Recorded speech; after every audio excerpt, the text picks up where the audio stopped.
Bismillahirrahmanirrahim. Assalamualaikum warahmatullahi wabarakatuh. InsyaAllah pada video kali ini saya akan menceritakan tentang anwa'ul khabar. Anwa'ul khabar maksud jenis-jenis khabar. Okay, sebelum kita pergi secara mendalam tentang anwa'ul khabar, kita refresh balik. Apakah itu khabar? Khabar adalah komponen penting yang perlu ada dalam jumlah al-ismiyah. Jumlah al-ismiyah, kalau ingat video sebelum ini, jumlah ismiyah adalah ayat yang bermula dengan kata nama. Ayat bermula dengan isim. Okey, dalam ayat jumlah ismiyah ada dua komponen yang penting, iaitu mesti ayat tersebut ada mubtada dan mesti ada khabar. Barulah ayat tersebut lengkap. Mesti ada subjek, benda yang kita nak cerita, dan ada predikat, iaitu apa cerita tentang subjek tersebut. Okey. Bila nak buat ayat jumlah ismiyah, yang pertama mesti ada mubtada kan? Okey. Mubtada ni nak pilih perkataan yang macam mana yang boleh jadikan mubtada. Okey, ini antara senarai perkataan yang kita boleh pilih untuk kita jadikan dia sebagai mubtada. Yang pertama, ismul alam. Ismul alam ni macam nama orang, nama tempat, nama negeri, kata nama. Sebab itu kita namakan dia jumlah al-ismiyah, sebab ayat tersebut kita mulakan dengan kata nama. Okey. Kata nama yang pertama, ismul alam. Ismul alam ni kata nama khas. Okey. Contoh nama orang. Kita letaklah nama orang Khalid contoh.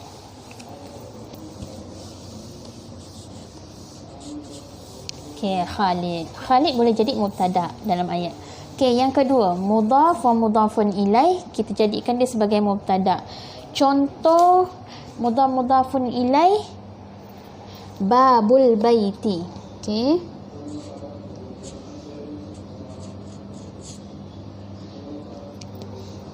Okey. Babul baiti. Okay. Khalidun babul baiti. Okey. Babul baiti pun kita boleh jadikan dia mubtada dalam ayat. Sebab apa? Sebab dia ni mudhaf wa mudhafun ilaih, kategori mudhaf ilaih. Okey. Seterusnya, ismul isyarah. Mubtada kita ambil daripada isim isyarah. Contoh isim isyarah hadza. Okey. So semua isim isyarah boleh jadikan mubtada. Hadza, hadhi, hadzani, hatani, haulai. Itu semua boleh masukkan dalam, jadikan dia sebagai mubtada. Yang keempat, ad-dhamir. Contoh ad-dhamir, contoh macam nahnu, iaitu kami.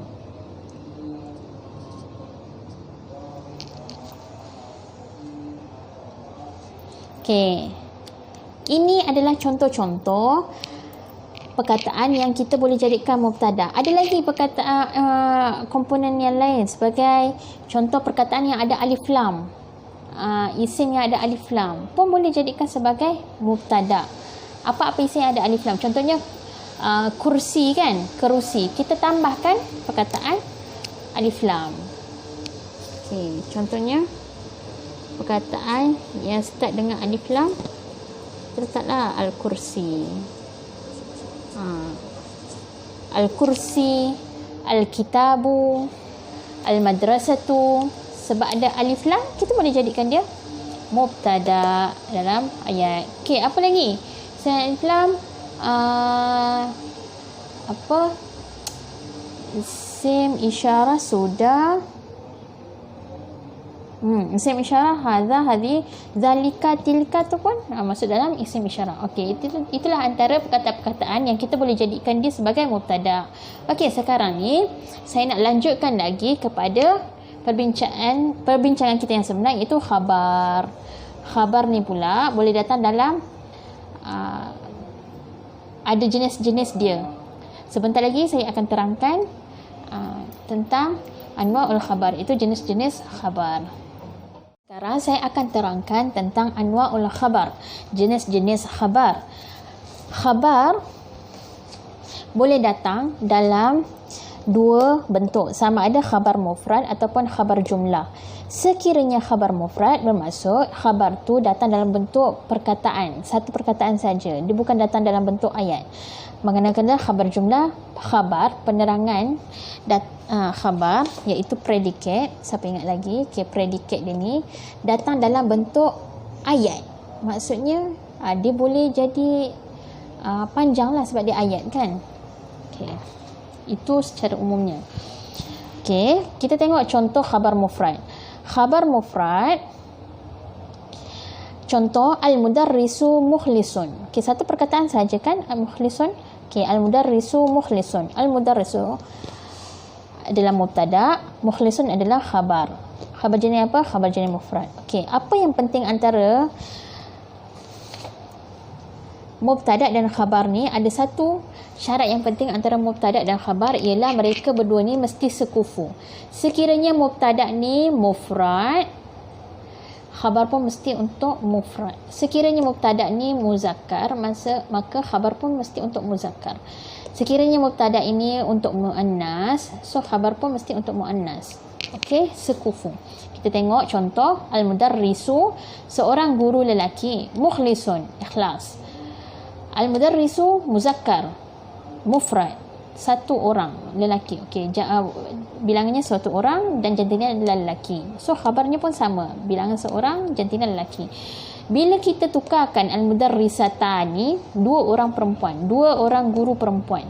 Okey, bilangannya dua, jantinanya perempuan. Jadi khabar pun mesti kena sama. Bilangannya dua, bilangannya dua dan jantinanya perempuan. Okey, ini khabar jenis mufrad. Yang kedua, khabar datang dalam bentuk ayat, iaitu khabar jumlah. Okey, bila kata khabar jumlah, dia boleh datang dalam jumlah ismiyah ataupun jumlah fi'liyah ataupun syibhul jumlah.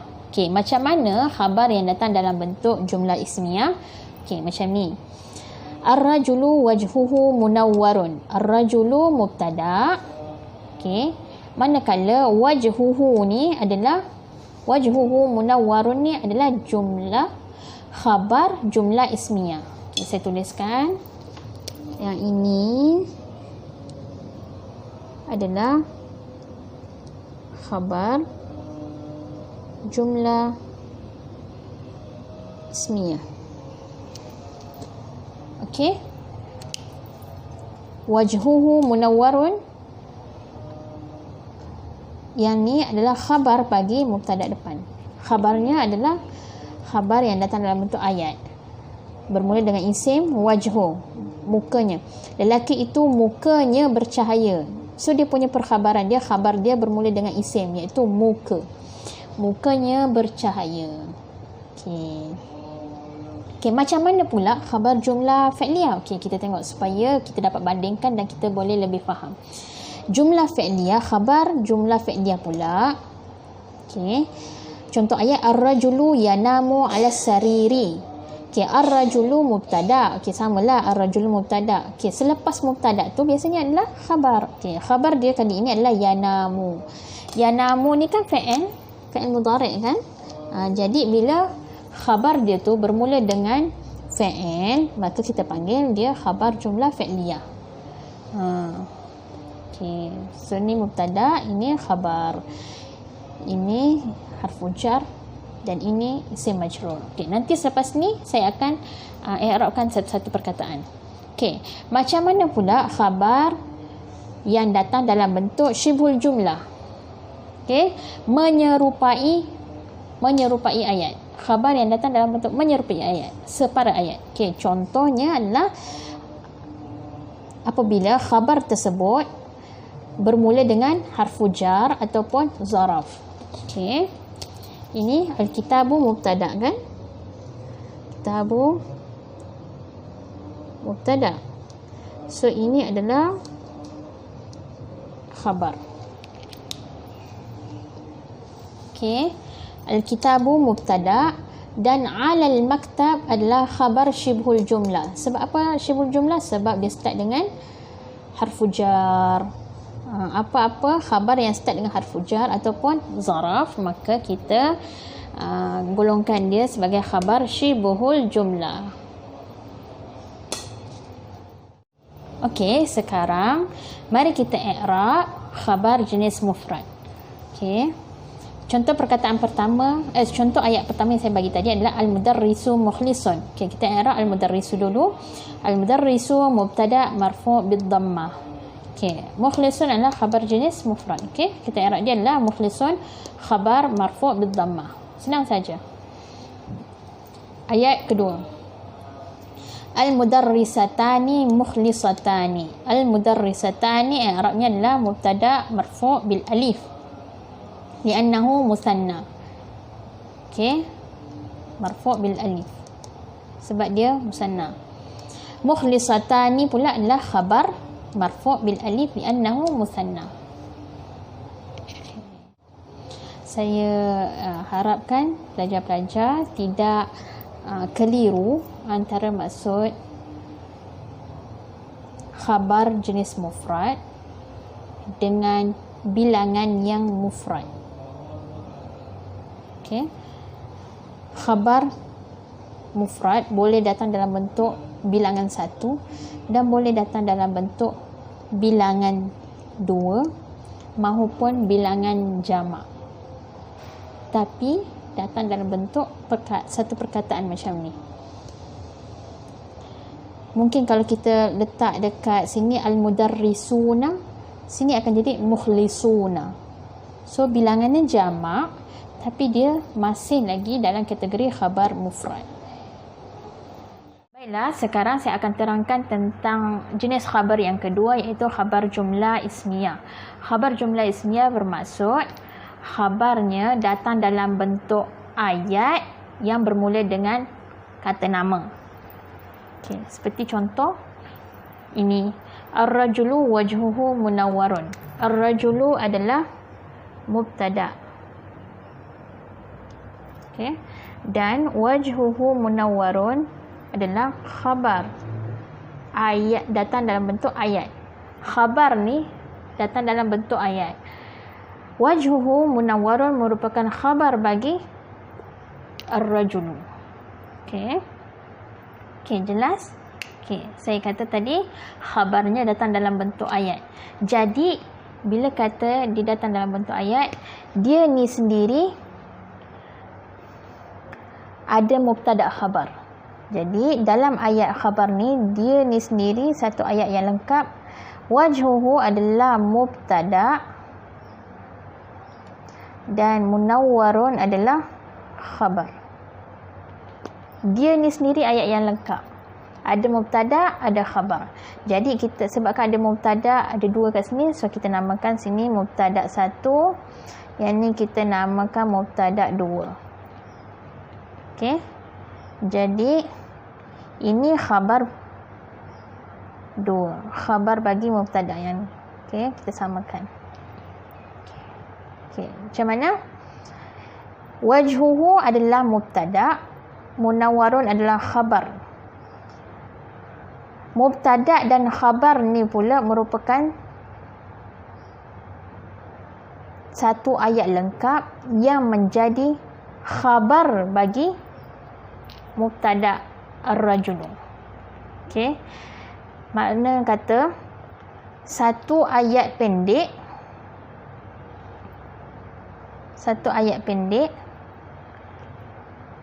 okey,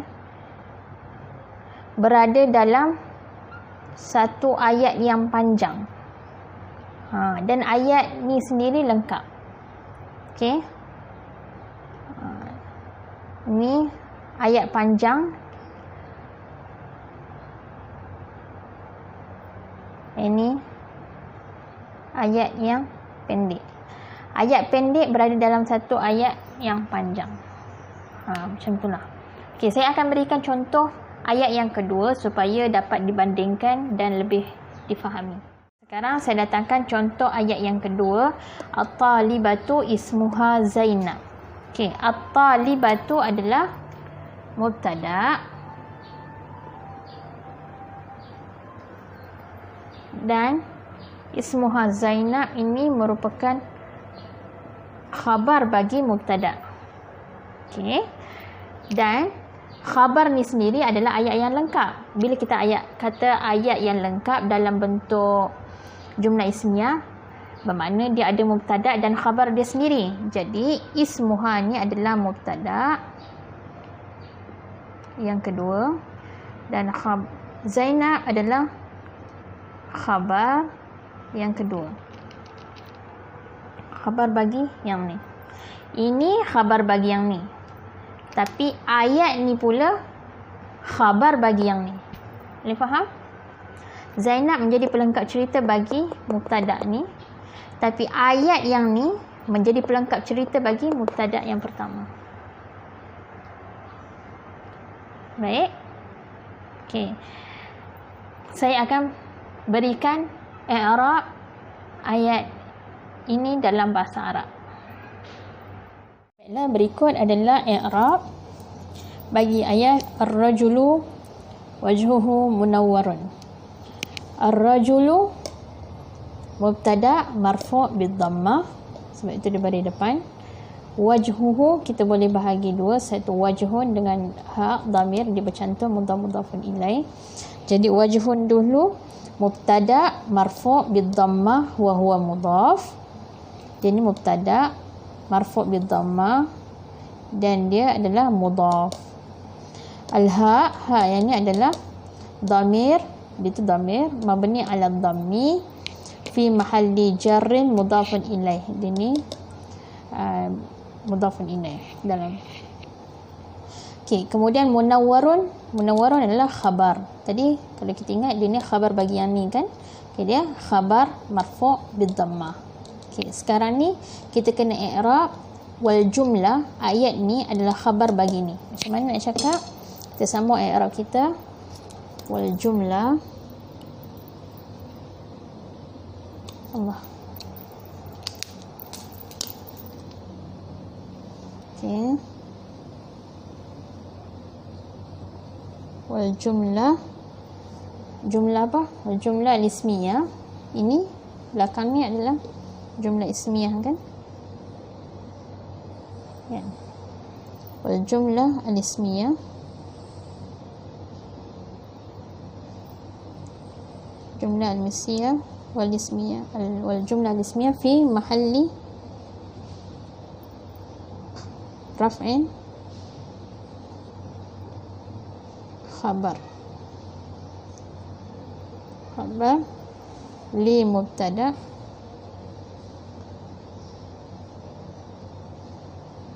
ar-rajulu.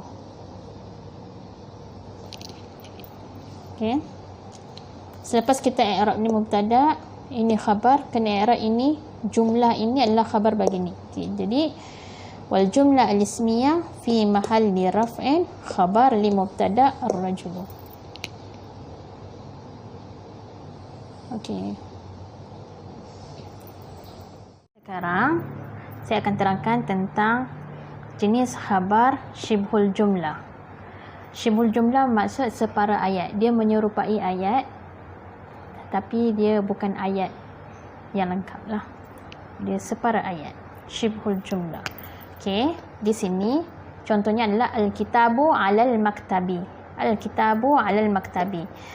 Al-kitabu adalah mubtada dan 'alal maktabi adalah khabar yang berjenis syibhul jumlah. Khabar 'alal maktabi adalah khabar bagi mubtada al-kitabu. Okey, mari kita i'rab satu-satu. I'rab al-kitabu adalah mubtada marfu' bid-dhammah, mubtada marfu' bid-dhammah. Ala, kita i'rab dia harfu jar mabni 'ala sukun. Kemudian al-maktab isim majrur dengan sebab ala, isim majrur bi ala wa alamatu jarrihi al-kasrah, baris bawah. Okey. I'rab ni tak berhenti di situ, kita kena i'rab jumlah ni. Jadi kita tuliskan wal jumlah wa syibhul jumlah, sebab nama ayat ni adalah syibhul jumlah. Wa syibhul jumlah fi mahalli jar fi mahalli raf'in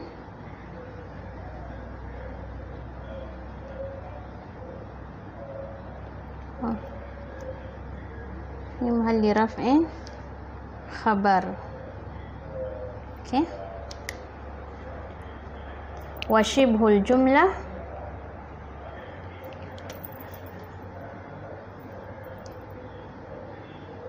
okey. Wa shibhul jumlah fi mahalli raf'in khabar. Ini harful jar, isim majrur, dan jumlah ni shibhul jumlah adalah khabar bagi al-kitabu. Jadi itulah saja penerangan bagi jenis-jenis khabar. Ada khabar mufrad, ada khabar